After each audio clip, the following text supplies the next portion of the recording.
E aí, tudo bem?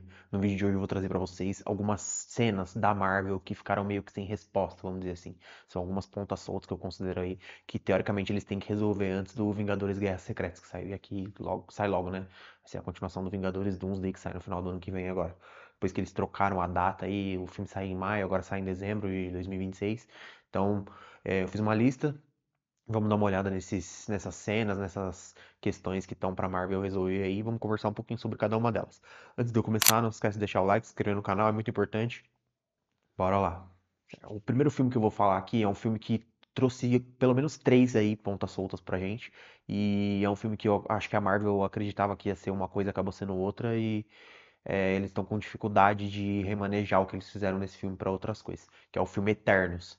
O filme Eternos tem um elenco muito bom ali, o filme em si, não vou entrar no mérito aqui nesse vídeo, mas é um filme ok da Marvel ali.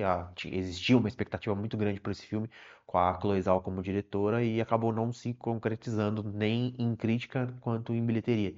Então, é um filme que deixou pelo caminho muitas pontas soltas para os próximos filmes da Marvel. A primeira ponta solta que esse filme trouxe são os Celestiais. A gente teve o Celestial no oceano lá, que a gente revisitou ele agora no Capitão América Admirável Mundo Novo, né? Pela questão do Adamantium, dele ser feito de adamante e tal. Mas a gente não tem mais informações a respeito dos outros Celestiais que aparecem no filme. A gente tem uma cena lá que aparecem vários, explica de onde os Eternos vieram e tudo. Mas a gente não sabe ainda se a gente vai ver mais seres celestiais aí no universo da Marvel. Então essa é uma ponta solta bem grande. A segunda ponta solta tá na primeira cena pós-créditos, que é a cena do Cavaleiro Negro, né? Que teoricamente seria o Witchman, interpretado pelo Kit Harington.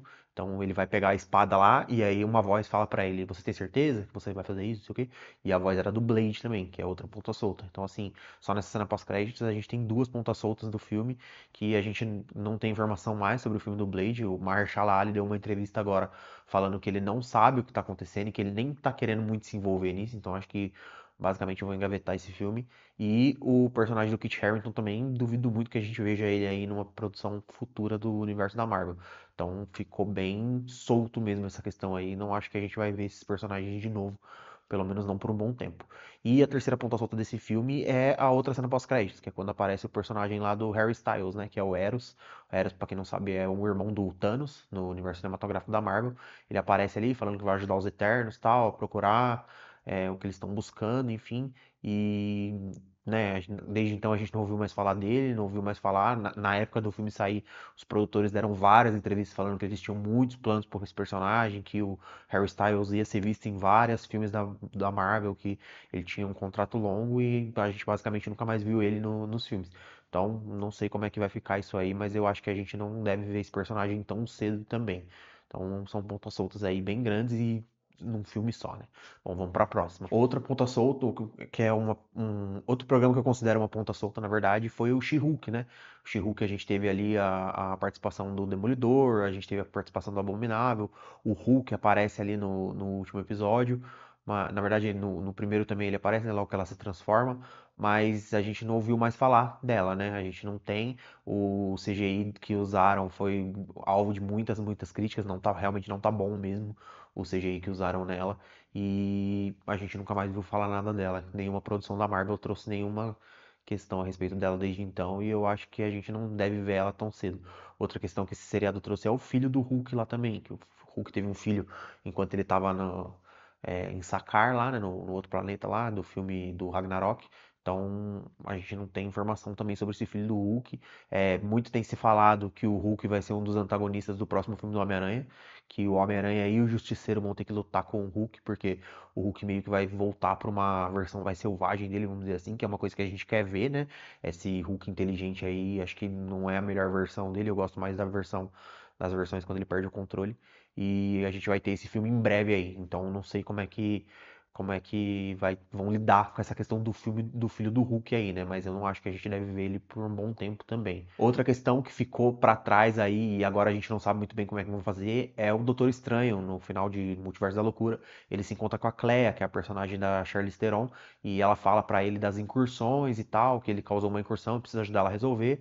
Eles saem lá pelo tecido da realidade, mas a gente não ouviu mais falar nada disso e o Doutor Estranho não vai estar no Vingadores Doomsday, pelo menos, né? ele não saiu na lista prévia lá, aquela lista de 25 nomes que eles lançaram um vídeo, foi um vídeo enorme e falavam o nome de cada um e tal. A Marvel fez o casting de Vingadores Doomsday e o Benedict Cumberbatch não tá e a Charlize Theron também não tá. Então a gente não sabe como é que eles vão seguir com essa relação, porque essa trama de multiverso meio que deu uma morrida pela questão do Kang, né? Que é a minha próxima ponta solta aqui.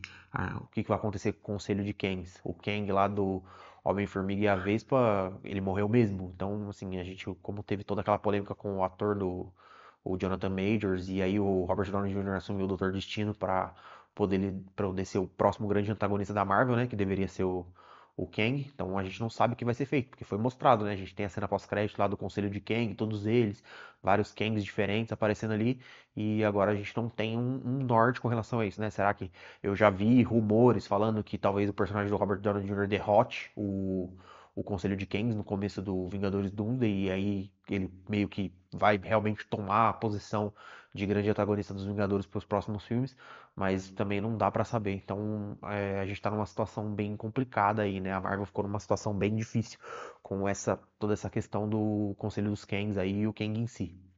Vamos ver como é que eles vão se livrar dessa. Outra questão também que ficou aí foi a cena pós-créditos do Thor Amor e Trovão, que é quando o Zeus lá, interpretado pelo Russell Crowe, chama o Hércules e fala pra ele caçar o Thor, porque o Thor trouxe grande vergonha pra casa dos deuses lá, né? Então, o Thor é interpretado pelo Brett Goldstein, que é o Roy Kent lá de Ted Lasso, eu gosto bastante da série, e eu gosto bastante desse ator também. E a gente tem que ver como é que vai ser lidado com isso também, porque o Thor ele tá no Vingadores Doomsday, mas o personagem do Brett Goldstein não foi anunciado no elenco. Então, será que o Thor vai ter lidado com o Hércules antes, fora das câmeras, ou será que vai ser um futuro aí para de repente um Thor 5 alguma coisa? Seja como for, eles têm que resolver isso daí, né? Tem que dar um retorno pra gente, porque colocaram a cena pós-créditos lá e não é de graça. Então, a gente precisa ter um retorno, né? A gente precisa ter uma luz do que eles vão querer fazer com esse personagem também, que é um personagem que pode ter um arco bem interessante lutando com o Thor. Outra ponta solta que eu considerei que ficou também é a Sharon Carter, né? A vez que a gente viu a Sharon Carter foi lá no Falcão e Soldado Invernal e a gente não ouviu mais falar dela. Ela meio que foi introduzida como uma antagonista nessa série e agora a gente tem que ver pra onde que vai isso daí, né? Ela tava lá em Madripoor e a gente não sabe muito bem o que vai ser disso daí. Ela, mais uma vez, também não foi anunciada para nenhum filme, a personagem dela. Então a gente não sabe qual é o rumo que a Marvel vai tomar com isso aí, mas a gente espera que eles usem, né? Porque foi uma questão interessante pro seriado, né? Fez bem pro seriado essa adição dela como essa vilã, vamos dizer assim. E agora a gente precisa ter uma luz do que eles vão fazer com isso. Uma questão bônus que ficou pra mim também é que a qualquer momento eles podem reviver a Shield, né? A gente sabe que o seriado Agents of Shield durou várias temporadas e terminou com a dissolução da Shield e o Coulson viajando pelo mundo, mas a gente nunca sabe como ele pode aparecer. Eu já vi rumores falando que o Coulson vai estar em Vingadores Doomsday, deve ter uma ponta. A qualquer momento a gente pode ter a Shield de volta aí, então é uma agência que foi importante nos primeiros filmes dos Vingadores. Talvez a gente tenha ela de volta aí num futuro próximo. Então tem que ficar de olho nessa questão também. Bom, espero que você tenha gostado. Essa foi a minha lista de cenas que a Marvel vai ter que resolver para explicar pra gente o que tá acontecendo. E eu te vejo no próximo vídeo. Valeu!